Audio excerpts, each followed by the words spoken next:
चलिए शुरू करते हैं लिटरेरी क्रिटिसिज्म बेसिक्स।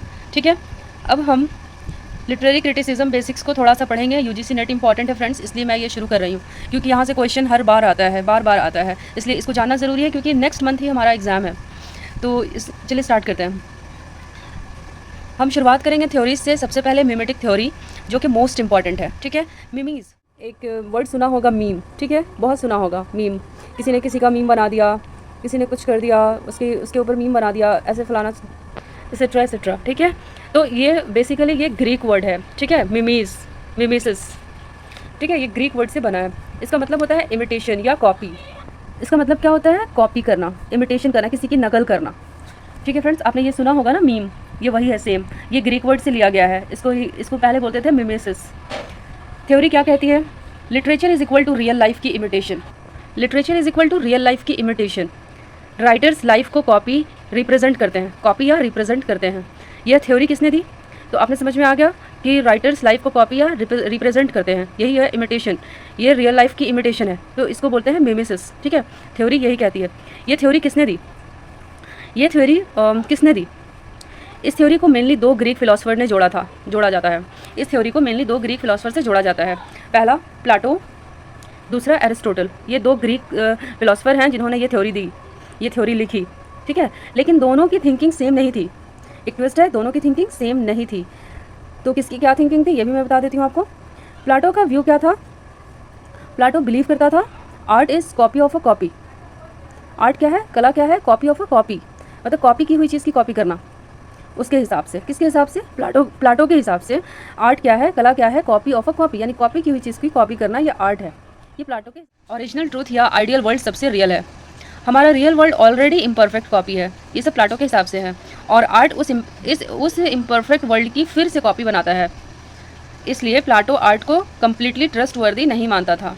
यानी कि प्लाटो को वर्ल्ड आइडियल नहीं लगता था, ट्रुथ नहीं लगता था, ओरिजिनल ट्रुथ नहीं लगता था, उसे हमेशा वो इम्परफेक्ट मानता था। ठीक है फ्रेंड्स, ये सब आप लोग नोट कर लीजिए। अब चलिए देखते हैं उसके ईजी एग्जाम्पल्स देखिए। अगर पेंटर एक ट्री बनाता है तो real ideal truth is equal to original perfect form. यानी कि अगर रियल आइडियल ट्रुथ के हिसाब से देखा जाए, उसके पॉइंट ये है कि अगर रियल आइडियल ट्रुथ के हिसाब से देखा जाए तो ओरिजिनल परफेक्ट फॉर्म होगा। ठीक है, actual tree is equal to copy, यानी कि जो एक्चुअल ट्री होगा वो होगा असल copy. Painting of tree is equal to copy of copy. अगर पेंटिंग ट्री की कोई पेंटिंग है तो वो कॉपी ऑफ कॉपी है। ठीक है, लिटरेचर के अंदर राइटर्स इसी तरह से गहरी बातें क्या करते हैं फ्रेंड्स, इन्हें हमें ही समझना होता है कि इसका असल मतलब क्या है। ठीक है, इसलिए प्लाटो को लगता था ट्रुथ से दूर ले जा सकता है। इसलिए प्लाटो को लगता था आर्ट ट्रुथ से दूर ले जा सकता है। उसके कहने का मतलब ये है कि प्लाटो को लगता है कि आर्ट ट्रुथ से दूर रख सकता है हम सबको। चलिए अब देखते हैं कि एरिस्टोटल का क्या कहना है। चलिए अब एरिस्टोटल का व्यू देखते हैं। एरिस्टोटल बिलीव करता है लिटरेचर इमिटेट्स लाइफ। लिटरेचर क्या है? उसकी नज़र में एक इमिटेट लाइफ है एंड दैट इज़ यूज़फुल, और वो यूज़फुल भी है। यानी एरिस्टोटल कहता है कि लिटरेचर इमिटेट्स लाइफ है और वो यूज़फुल भी है। वो आर्ट को पॉजिटिव वे में देखता था उसके हिसाब से। वो आर्ट को पॉजिटिव वे में देखता था उसके हिसाब से। लिटरेचर ह्यूमन इमोशंस दिखाता है। ठीक है फ्रेंड्स, लिटरेचर क्या दिखाता है? इसे पॉइंट्स आपको लिखना होगा। लिटरेचर क्या दिखाता है? ह्यूमन इमोशंस दिखाता है, लाइफ रिप्रेजेंट करता है, ऑडियंस को इमोशनली इफेक्ट करता है, जो बिल्कुल ट्रुथ है। लाइफ रिप्रेजेंट करता है यानी कि हमारी ही लाइफ को उसको दोबारा दिखाता है। कौन? लिटरेचर।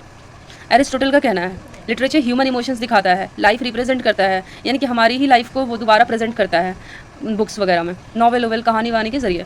ऑडियंस को इमोशनली इफेक्ट करता है, यानी कि ऑडियंस को इमोशनली ये इफेक्ट करता है, मतलब उस पर असर डालता है। ठीक है, इसलिए इमिटेशन वैल्यूएबल है, यानी कि इमिटेशन वैल्यू करता है वो, यानी नकली चीज़ों को, कॉपी करने वाली चीज़ों को। फ्रेंड्स अब डिफरेंस देख लेते हैं, difference between Plato and Aristotle. अब इन दोनों के सोच में कितना डिफरेंस है ये देख लेते हैं, एक छोटी सी ये बनाकर, बॉक्स बनाकर।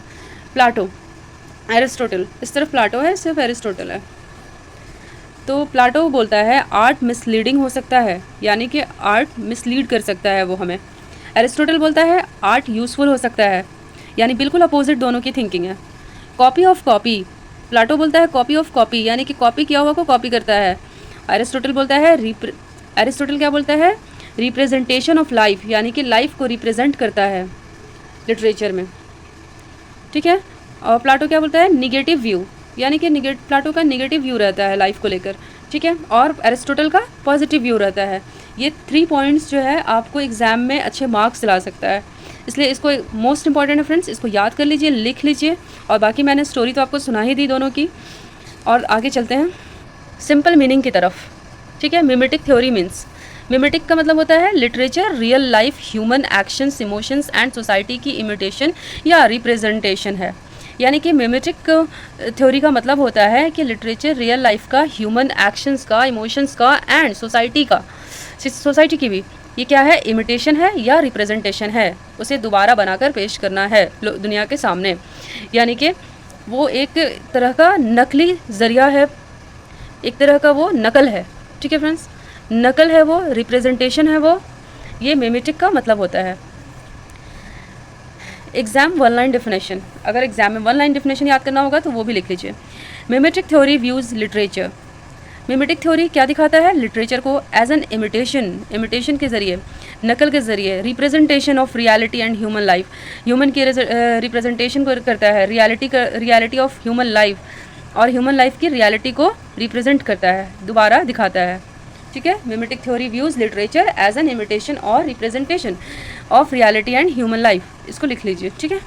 अब नेक्स्ट इंपॉर्टेंट थ्योरी है फ्रेंड्स,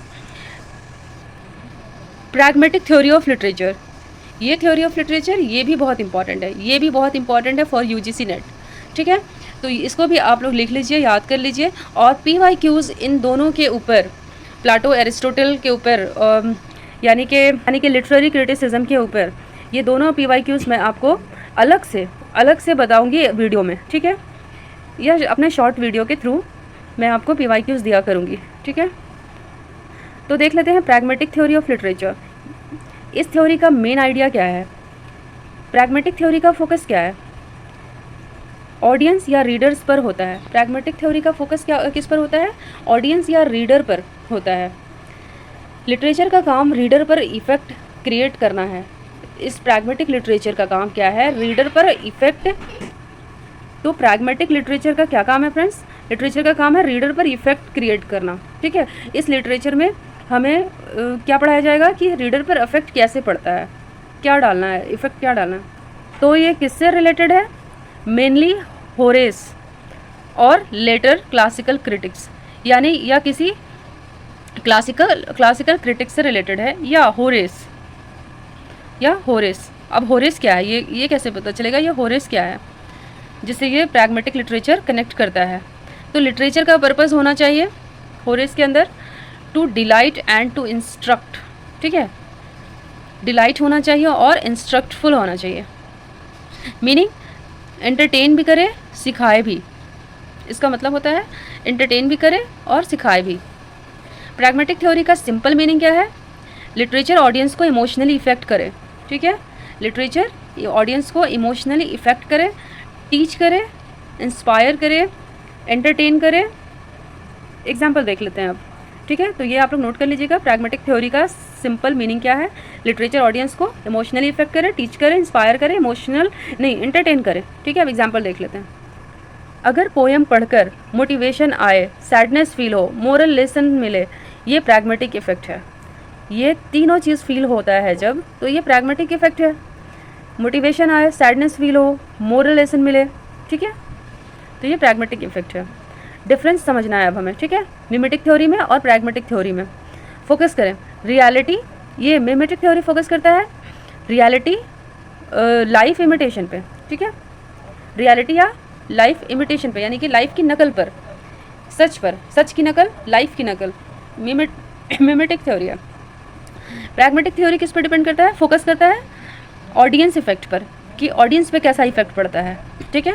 और अगर ये इफेक्ट जब तक हमें मोटिवेशन ना लाए, सैडनेस फील ना हो, मोरल लेसन ना मिले, तो ये प्रैग्मेटिक इफेक्ट नहीं होगा। और जब ये तीनों होगा तो ये प्रैग्मेटिक इफेक्ट होगा, ठीक है। अब हम देख लेते हैं एग्जाम 1 लाइन डेफिनेशन इसका, यानी कि एग्जाम में 1 लाइन डेफिनेशन आएगा तो हमें कैसे समझना है या कैसे उसको टैकल करना है। Pragmatic theory views literature in terms of its effect on the audience. अभी मैंने बताया ना, ऑडियंस पे ये सब इफेक्ट आना चाहिए, ये इफेक्ट पड़ना चाहिए, सैडनेस फील हो, मोरल लेसन मिले, मोटिवेशन आए, तो ये प्रैग्मेटिक फील होगा, प्रैग्मेटिक थ्योरी होगा। ठीक है फ्रेंड्स, तो इसके PYQs मैं नेक्स्ट वीडियो में लाऊंगी। ये जो भी मैंने आज पढ़ाया है ये बहुत इंपॉर्टेंट है, UGC नेट के लिए बहुत इंपॉर्टेंट है। नेक्स्ट मंथ ही हमारा एग्जाम है और आप देख लीजिएगा, उसमें ये ज़रूर आएगा, इसलिए आपको पढ़ना है और नोट्स बनाना है। मिलते हैं अब नेक्स्ट वीडियो के साथ। अगर मेरी वीडियो थोड़ा सा भी हेल्पफुल लगी हो तो वीडियो को लाइक कीजिएगा, शेयर कीजिएगा, सब्सक्राइब कीजिएगा। फ्रेंड्स, आप लोग लाइक नहीं करते हैं इसलिए मुझे मोटिवेशन भी नहीं आता है, इसलिए लाइक ज़रूर कीजिएगा मोटिवेशन के लिए, मेरे खुद के मोटिवेशन के लिए। ठीक है, मिलते हैं नेक्स्ट वीडियो में। Till then bye bye.